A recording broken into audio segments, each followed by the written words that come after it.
Hey there, how are you today? My name is Dana Damara. You have landed on Astrocast. This is the full moon report for February 5th, 2023, full moon in Leo. I love full moon in Leo. It's probably because my sun sign is Leo. Um, and this forecast is really for everyone. Okay, so it's a generalized forecast. However, if you have Leo in your chart somewhere, which everyone does, this full moon will affect you in that area of your chart. So those of you who have sun sign Leo, it'll affect you differently than people who have moon sign Leo.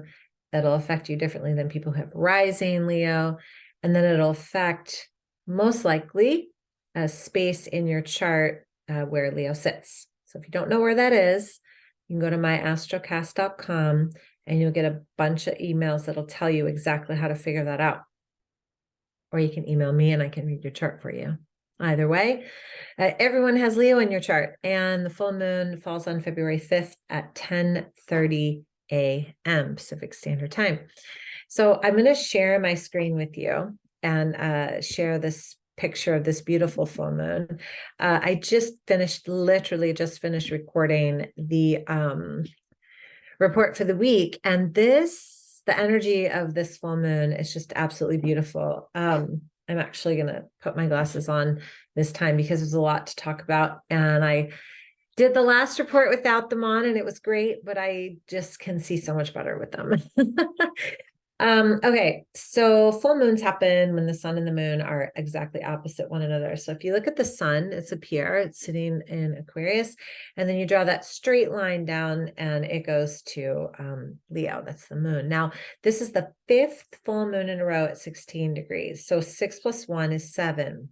What did I say? 6 plus 1 is 7. So if you saw the weekly forecast, you heard me say the numerology of the year 2023 is 7. 3 plus 2 is 5, plus 2 is 7. Uranus is T-squaring this full moon. So we're going to find Uranus. Where's Uranus? Here it is, right here at 15 degrees. It's a pretty tight square. It's not exact, but it's tight enough. And so if you were to draw this line, you see this Uranus, here's the Uranus to the moon, and then Uranus to the sun, and then you have this long line, so it's T-square. I'm going to talk about that. First things first. No, I don't want to get sidetracked because there's a lot of aspects with this full moon. I talked in the weekly report about the theme being courage, and I'm going to tell you that this full moon comes and is all about courage. Leo is all about love.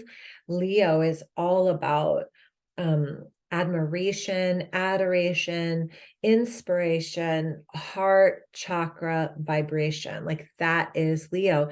Leos kind of get like a bad rap, Leos get a bad rap. We get this rap of being egotistical and full of drama, and we want to be center stage, and we get this like really bad rap, and that is, there are always two sides to a sign. Okay.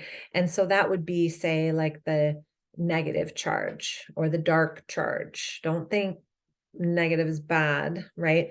But there's just two charges. It's masculine and feminine. So that would be more like the masculine side of Leo. And then the feminine side of Leo is loving and always operating from the heart chakra. So this thought process around courage for this week is really courage around what you love and what you're passionate about and what you desire, and this sense of like, oh, I just have the best life. Really searching for those moments where you're like, you can feel that breath in the heart. You can feel that. I feel it sometimes. I know I've said this before. I feel it sometimes when one of my daughters says something to me, and it can be nothing to do with me. It's more like they say something really wise, or they say something that's really amazing, and I just have this like swell of love in my heart. I'm like, wow, I'm blown away at this human, right? Like that feeling. So that's where you want to operate from this week. You want to operate from a place of really creating your life with this love and passionate energy. And having a sense of bravery to move past what stops you in your mind. It's your belief system or your fears or your maybe the past is like pulling you back, like, okay, time to stop the game, people. Not worrying about what other people think or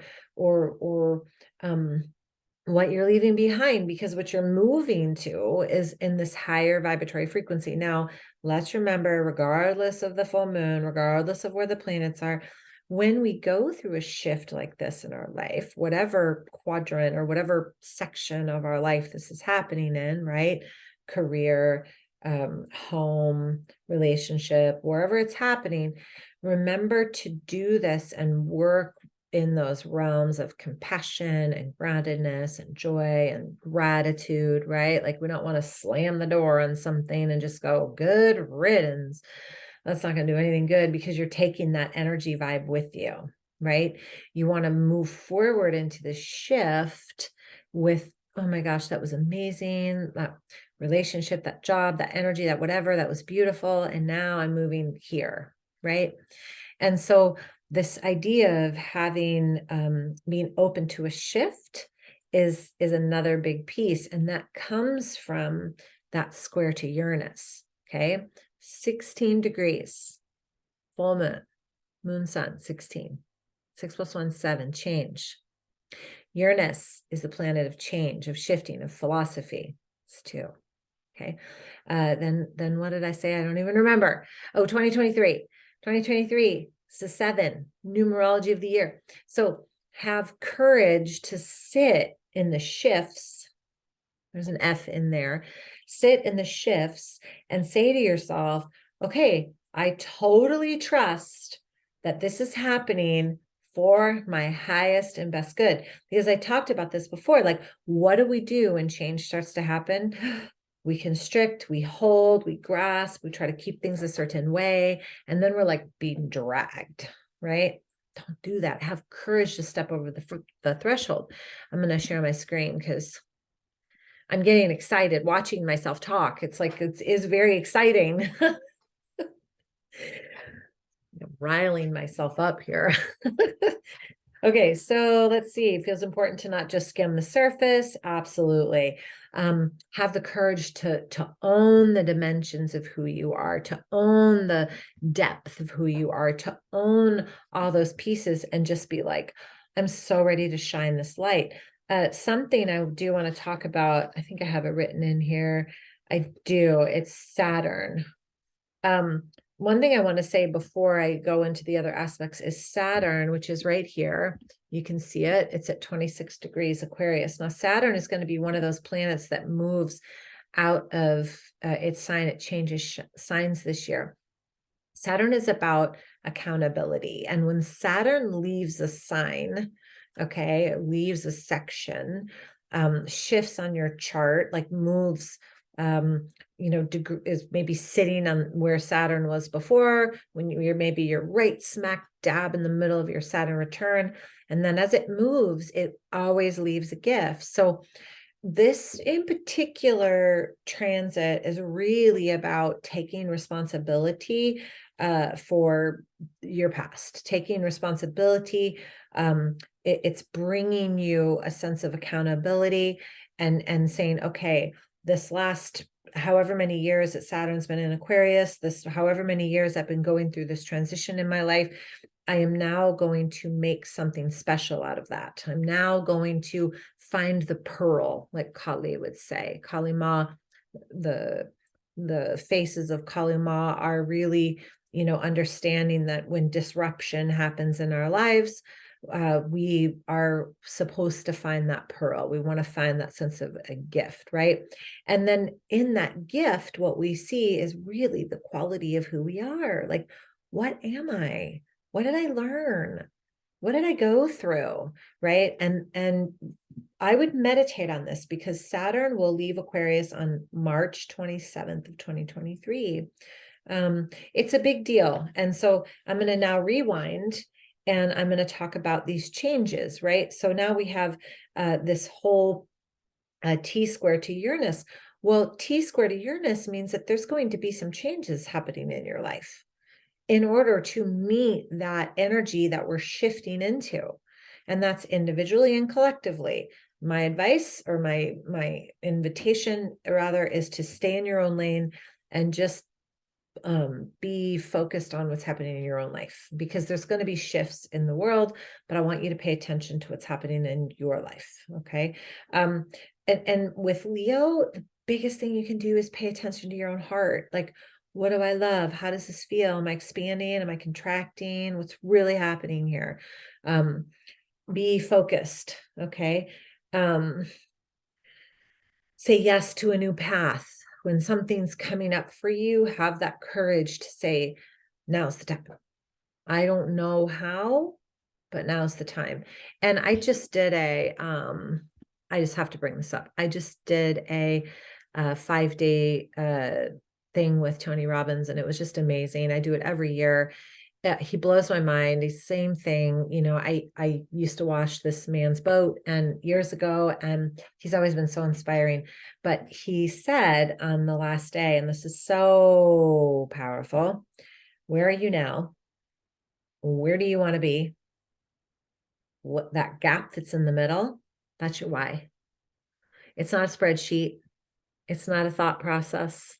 It's understanding your why. What's my why? What's my why? What's my why? Oh, when I think about or feel into where I want to be 3 years from now, not even that, a year from now, it's so different than where I thought I wanted to be last year at this time, or even 3 years at this time, because I have my second daughter going off to college, opens up a whole new world. So my why is completely different than it was 2 years ago, 3 years ago, 10 years ago. What's your why? That why is where you're going. Okay. So powerful. All right. I just have to go back again. I'm getting a little off track, but really it's not. I talked about this in the weekly forecast. Mars is squaring Venus, and Mars is also sextiling Jupiter and Chiron. Now, remember, all the planets are direct. Okay. All of them are direct. So they're at full throttle. Okay. Mars is all about moving forward, that whole initiation, right? Venus is values, whether it's money, relationship, love, beauty. And Mars sextiling Jupiter and Chiron, that's an enhancement. That's right here. So here's Jupiter and Chiron. I kind of forgot I had the picture up. Isn't that funny? Jupiter and Chiron are right here. Here's Venus up here. And then here's sweet Mars. Okay, so these 1, 2, 3, 4 planets are really asking us to, it's an energy that's pushing us forward. It's I don't want to say push, it's ushering us forward into this new energy of where we're going, what we're doing. So like, people might start coming into your life that just magically appear. Opportunities might come knocking on your door.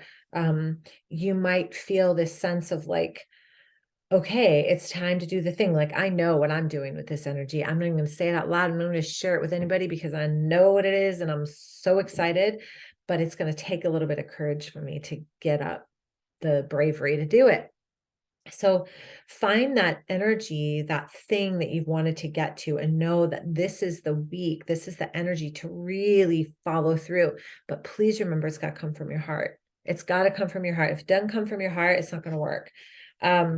Uranus is going to shift things to make us see the truth. That's just what Uranus does. Uranus is like, okay, I'm shaking you free from your illusions. We're going to talk about the truth. We're going to talk about the higher mind here. Here's what's really happening. So it may create a sense of instability in your thoughts, your vibrations, your life, but don't stress. Listen to what it's really trying to show you. Couple things. I think I talked about this. No, I didn't. Sun trine Mars and moon sextile to Mars. So when the sun and the moon are opposite, if one's trining, that's further away than a sextile, the other one is sextiling. So that is that energy, that sun trine Mars, moon sextile to Mars, is really going to give you the courage you need to move forward, to to participate in your life, to direct your life forward, to follow your instincts. The best thing I can say, and I say it every single recording, is meditate, pray, get in nature, get off your phone. Get off your phone. It doesn't help. It doesn't help. I swear to God, I honestly think sometimes that when, if I think a thought, sometimes I think my phone can actually hear the thought, because then all of a sudden I see an ad. What? Or I'm on my computer and I look something up and then I get an ad on my phone. Like, that is just enough. That is like programming. No to the programming. Go into the heart. Okay. Let me see if I'm missing anything. Hang on. Saturn at the end of Aquarius. I think that's really it. I think the biggest thing I want to say is when you ground into what you really want and you're like, okay, this is what I really desire, you're gonna have naysayers. Remember this, okay? The naysayers show up in your life. Are you listening? The naysayers show up in your life as a reflection of your own self-doubt. The naysayers show up in your life as a reflection of your own self-doubt. Don't do that. This is not the time. This is the time to notice the naysayer and be like, huh, that's what I think about myself. Do I believe it? Now, if you believe it, it's going to totally trigger you and it's going to stop you. I've had this happen multiple times in my life. And it has stopped me from moving forward. I don't regret it because every time the lessons have gotten deeper, but I'm kind of done now. I'm complete. Thank you. Thank you. Thank you. Thank you. Quite frankly, that's a podcast. Okay. So remember that whatever you are experiencing, whatever you're seeing out there is happening within you. So for Pete's sake, drop in here, get right in here, get right in the heart, right? Like, just get that sense of, I love myself. I love this life. Put your energy state in a vibration that's going to attract those things that you really desire. This was fun. I hope this helped. If you want more information, myastrocast.com. Put in your email. You're going to get a bunch of emails. It's going to tell you how to find your chart. Okay. And then if you want me to read your chart, you just have to you can either wait for the email to come to you. It's going to give you the link. Maybe I should put it in the first email, but I like to give you free content first. Go to my website and then just click on Work with Dana, astrology readings, bam, you'll find it. It's a big full moon. Those of you who live here in Encinitas, newsflash, no sound bath this Wednesday, unfortunately. We have a conflict of space issues where I play and it's just too cold to go outside. So it's too cold on the bowls, it's too windy, it might rain, like it's too much effort. So I am hosting a sound bath and breathwork session at the Dome, Thunderdome Ranch. So you can find all that information on my website, danademaro.com. Thank you so much, you guys. I hope you have a beautiful day. Namaste.